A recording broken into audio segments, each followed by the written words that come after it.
सोचो, अगर तुम किसी चीज को नाप ही ना सको तो क्या तुम उसे समझ पाओगे? इस पूरे ब्रह्मांड में सबसे छोटी चीज क्या है और सबसे बड़ी चीज का साइज कैसे पता चला? इंसान ने जब तक मापना नहीं सीखा तब तक साइंस सिर्फ अंदाजा थी, सच नहीं। ये कहानी है एक स्टूडेंट की और फिजिक्स के उस पहले चैप्टर की जहां से पूरी साइंस शुरू होती है। रात का वक्त था। 11th क्लास का एक स्टूडेंट आरव छत पर खड़ा था, आसमान में चमकते सितारों को देख रहा था। उसके दिमाग में एक ही सवाल घूम रहा था, सूरज इतना दूर है फिर भी हम उसकी दूरी कैसे जानते हैं? कल ही फिजिक्स क्लास में टीचर ने कहा था, फिजिक्स का पहला चैप्टर ही पूरी साइंस की फाउंडेशन है। आरव को यह बात समझ नहीं आई क्योंकि उसने सोचा था फिजिक्स का मतलब सिर्फ फॉर्मूला और न्यूमेरिकल्स होते हैं। अगली सुबह क्लास में टीचर बोर्ड पर लिखते हैं फिजिकल वर्ल्ड।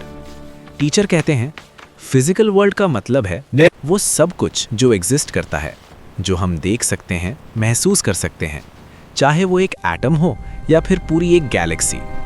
आरव धीरे धीरे समझने लगता है फिजिक्स सिर्फ किताब का सब्जेक्ट नहीं है, ये प्रकृति को समझने की भाषा है। टीचर एक सवाल पूछते हैं, अगर मैं कहूँ इस डेस्क की लंबाई नाप कर बताओ।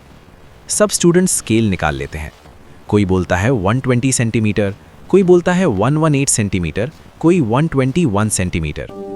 टीचर मुस्कुराकर कहते हैं, जब जवाब अलग अलग हो तब साइंस कंफ्यूज होती है और यहीं से शुरू होती है मेजरमेंट की कहानी।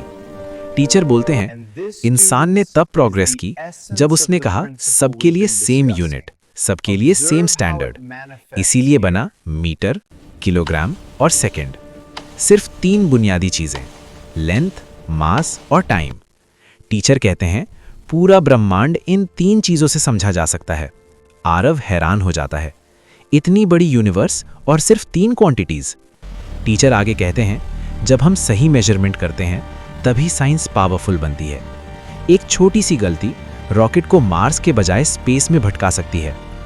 आरव समझ जाता है एक्यूरेसी और एरर सिर्फ थ्योरी नहीं, ये रियल लाइफ में फर्क लाते हैं। शाम को आरव फिर से छत पर खड़ा होता है, वही आसमान, वही सितारे, पर अब उसका नजरिया बदल चुका था। अब वो जानता था गैलेक्सी का साइज भी नापा जा सकता है और एटम की दुनिया भी समझी जा सकती है। बस एक शर्त है, सही मेजरमेंट। और तब आरव को फिजिक्स के पहले चैप्टर का असली मतलब समझ आता है। फिजिक्स का पहला चैप्टर सिर्फ सिलेबस नहीं है, ये सिखाता है जब तक तुम माप नहीं सकते तब तक तुम समझ नहीं सकते।